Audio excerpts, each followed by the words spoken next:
firmó el chunguero y el molde salero, y furta y estafa y empeña y cuarta el botes mátala, y es toca dormir en tauletes, menja arroz y dientes, pero no tindre pa.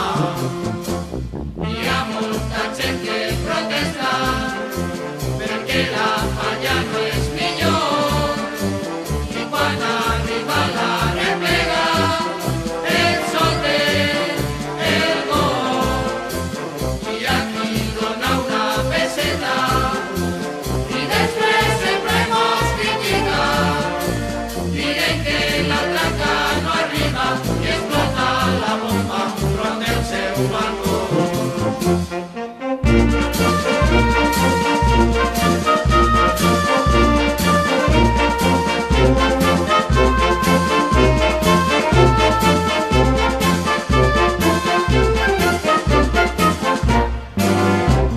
El chisme fallero, así está.